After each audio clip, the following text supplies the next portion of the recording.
presence in our work. There is, in fact, an additional testimony to this truth here in our midst.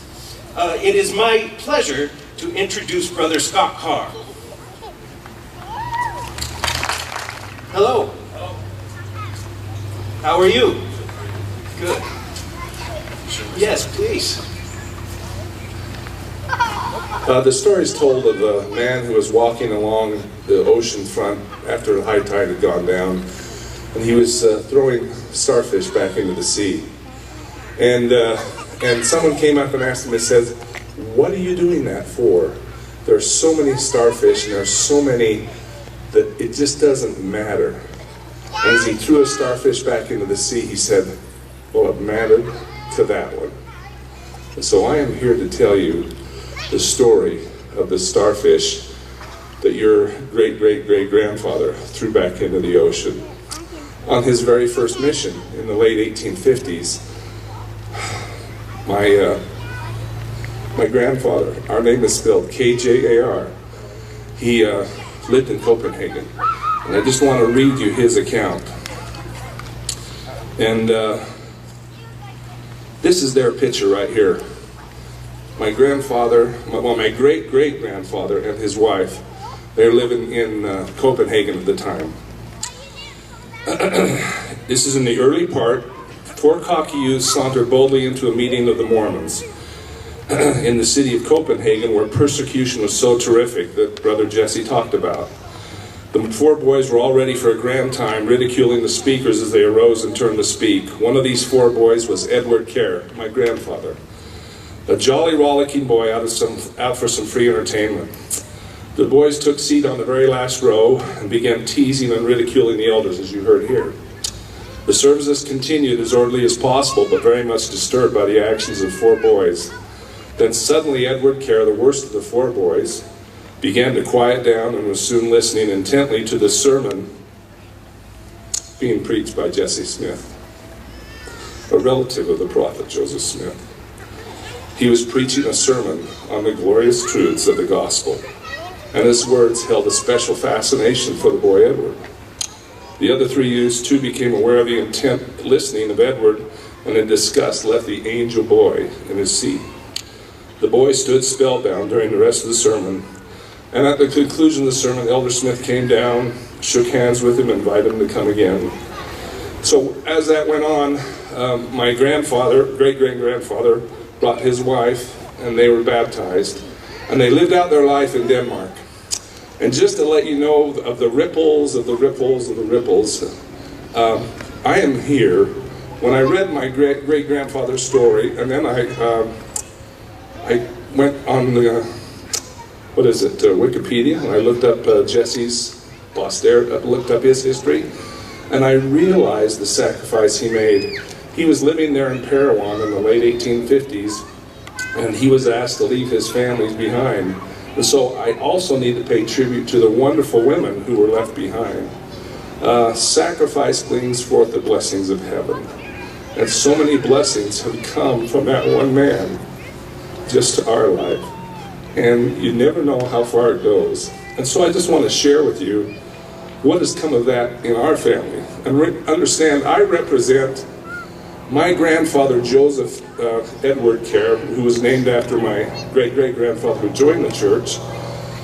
He is the grandson of this man who was converted, who never came to America, who never saw Zion, but whose children were blessed by his great faith.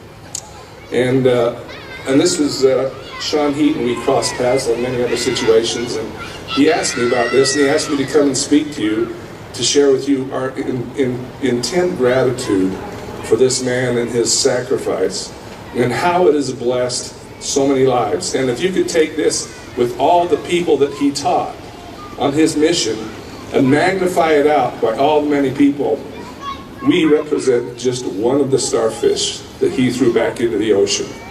And I just want to tell you what has come of that starfish and how that starfish went on to do great things. In our family, I don't know how many missionaries we have. I had 7 children, and I'm the great-great-grandson, and all of my 7 children served missions. All of my siblings have served missions. All the men and one of my sisters have served missions. And it goes on and on and on. So there's countless missionaries. I know that my father himself was a mission president. Of my grandfather's posterity, there were 3 mission presidents. And then my grandfather, who would be a grandson of this man, started Deseret Federal Savings and Loan, and he was a bishop and served many people. Then out of those, of the posterity of that starfish, there are 2 general authorities. Many of you who would know Victor L. Brown. He married my father's sister, and they were also temple presidents. And there are probably 3 mission presidents. And then even today, you have our General Relief Society president, who is Linda Kjar Burton. She would be his great-great-granddaughter. So I want you to know. And then in this story, and we published this for our family, of all the sacrifice these people in Denmark went through to live the church and how faithful they were. And I'm sure my grandfather, my great-great-grandfather, and Jesse Smith worked shoulder to shoulder because he was bringing people into the church all the time. So I just want to thank you on behalf of the Kjar family. I'm here to lay my gratitude at the altar of his life and of the life of his wives, who had to deal with the consequences of him serving the mission. I am thankful for a man who lived a consecrated life. I am thankful for a woman, the women he married, that also lived consecrated lives, that saw fit to support their husband as he went out to serve the Lord and bring people in. I'm thankful that my great-grandfather was one of the starfish that he threw back into the ocean, because it has countless effects. And as you contemplate the life of your great-great-grandfather, however it is, and your grandmothers who sacrificed so much, the greatest thing you can do is be grateful and live a life that they lived, a life of consecration, a life of a covenant keeper. And by that you will see many blessings, and you will bless many lives. And these are the blessings of the service of the Lord's kingdom. These are the blessings that your grandfather and your grandmothers sacrificed and consecrated their lives to. Again, I say to you, thank you so much, Jesse. Thank you, all you wonderful women who supported him so that our starfish could be thrown into the ocean. Thank you.